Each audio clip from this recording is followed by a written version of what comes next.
El pueblo donde nadie podía morir.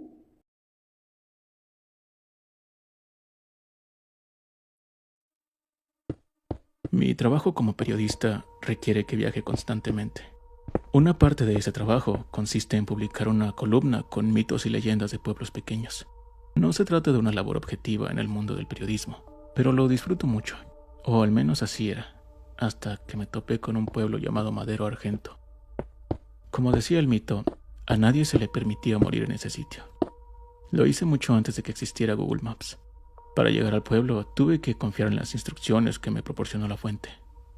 Algo dentro de mí me decía que se trataba de una broma, pero la columna en el periódico trataba precisamente de esto: comprobar o refutar la información. Preparé todo para el viaje, y tras varias horas conduciendo me encontré en un camino oculto, sucio y sin mantenimiento. Tras más de 3 horas avanzando por esta ruta, encontré un viejo letrero de madera, la primera señal de civilización. Madero Argento, retorne ahora, se leía en ese letrero. A la distancia observé lo que parecía una antigua comunidad de labranza. Era un pueblo pequeño con escasas construcciones que lucían deterioradas, así como tractores y camiones completamente oxidados y abandonados. A simple vista parecía un pueblo fantasma. Estacioné el carro a orilla de carretera y me dispuse a declarar el mito en una auténtica estafa. Sin embargo, escuché que alguien me hablaba. ¿Para qué ha venido?, dijo una voz débil. Inmediatamente busqué el origen de la voz. Era un anciano de apariencia frágil que se apoyaba sobre su bastón. Estaba completamente calvo y no tenía un solo diente en la boca. ¿Quién es usted?, le pregunté. En medio de una situación ligeramente incómoda, decidí presentarme. Pero él respondió: ¿por qué estás aquí? Le mencioné que era un cazador de mitos y leyendas, y llegué hasta ese lugar gracias a las indicaciones proporcionadas por una fuente anónima. El hombre lanzó un suspiro. La ignorancia es una bendición, pero ya que has venido, tendrás aquello que viniste a buscar. En ese momento me percaté de que el anciano tenía la pierna rota. La arrastraba mientras cojeaba con mucha dificultad, pero lo más extraño era su piel, cubierta por arañazos que parecían recientes. ¿Está usted bien?, le pregunté con cierto nerviosismo. Simplemente ignoró mi pregunta e hizo gestos para que lo siguiera. ¿Vive solo en este sitio? No, hay otras personas. En el suelo observé un pájaro con el torso desgarrado y los órganos expuestos. Aparentemente lo había matado un gato o un perro. Sin embargo, aquel animal intentó moverse a pesar de sus graves heridas. El pájaro está... intenté decirle. El anciano observó al animal con desdén. Aquí está prohibido morir. No se permite que nada muera. Lo seguí hasta el interior de una casa antigua. Tan pronto como atravesé el marco de la puerta principal, un olor a carne podrida asaltó mi nariz. En esa casa abandonada había una decena de personas con diversos tipos de mutilación. Estaban esparcidas en la sala. Sin embargo, seguían respirando. Vivían con heridas que habrían matado a cualquier ser humano. Entonces, ¿se demostró la veracidad del mito? Aunque yo no podía creerlo. Debemos solicitar ayuda, le dije mientras observaba a un hombre cuyos huesos de la mano sostenían unos cuantos colgajos de piel. Eso solo empeoraría la situación, dijo el anciano. Saqué el teléfono completamente dispuesto a llamar a emergencias. Sin embargo, en aquel remoto lugar no tenía ni una sola barra de señal para solicitar ayuda. Siéntate, vamos a platicar. Completamente impresionado por lo que veía, no logré encontrar las palabras para formular un argumento coherente. Así que has venido para conocer la historia de Madero Argento. Yo te lo voy a contar. Me senté y observé a todas aquellas personas sufriendo en ese lugar.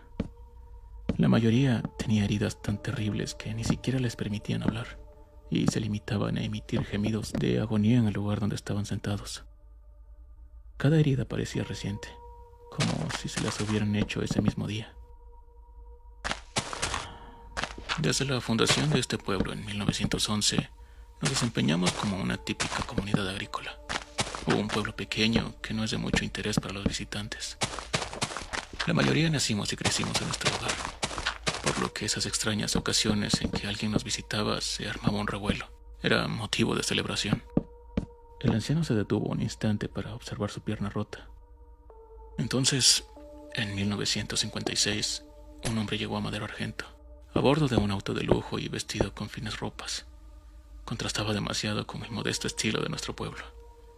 Dijo que no venía a hacer negocios y mucho menos establecerse en la región. Simplemente quería vivir un año en nuestra comunidad. Además, prometió que cuando su visita terminara, nos obsequiaría algo que jamás olvidaríamos.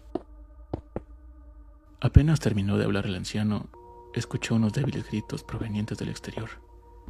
Eran terribles roncos y transmitían una sensación indescriptible de agonía.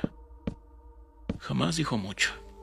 Se limitaba a observarnos mientras continuábamos con nuestra rutina diaria, y siempre estaba dispuesto a ayudar. Se mostró como una persona educada y servicial, por lo que en el transcurso de un mes ya lo considerábamos parte de la comunidad. Pero siempre vestía aquel maldito traje que parecía ajeno a los elementos externos. Con lluvia o bajo un terrible calor, el hombre se mostraba tranquilo y lucía impecable. Los gritos de afuera se intensificaban y en medio de aquel suplicio distinguí algunos ruegos de piedad. Después, cuando terminó su año en Madero Argento, nos hizo una pregunta muy simple. ¿Qué pregunta?, le dije. ¿Quieren vivir para siempre? Se detuvo un instante y volvió a suspirar. Pero los gritos del fondo parecían intentar llamar mi atención como si supieran que estaba ahí. En un primer momento nos reímos de la propuesta. Aunque la muerte no era nuestra enemiga, tampoco la queríamos cerca.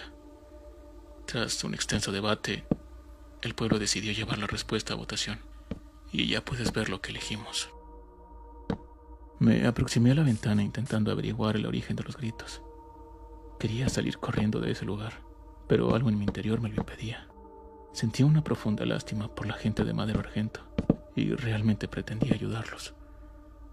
Entonces, ¿vivirán ustedes para siempre? El anciano asintió. Él prometió que nuestros cuerpos se mantendrían siempre jóvenes.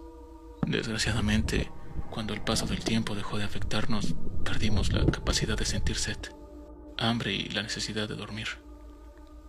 Somos inmunes a las heridas, enfermedades o destrucción, pero no podemos sanar. Cada una de las lesiones que sufrimos, sin importar lo pequeña o grave que sea, se quedará con nosotros hasta el fin de los tiempos. Eso era una maldición. ¿Y qué pasa con la gente que está gritando afuera? Él suspiró y dijo: vienen del granero. Ahí es a donde mantenemos a las personas que quieren salir. ¿Salir a dónde? Algunos creyeron que podían escapar a la maldición. Destruyeron sus propios corazones y otros se aplastaron la cabeza. Estaban equivocados. No podían morir. No se les permite hacerlo. ¿Hay algo que pueda hacer para ayudarlos? ¿Existe alguna forma de detener esto?, le pregunté. Él soltó una carcajada. No fue alegre, sino de malicia. Detener. No buscamos que se detenga. Hace 10 años, el mismo hombre que nos maldijo regresó al pueblo.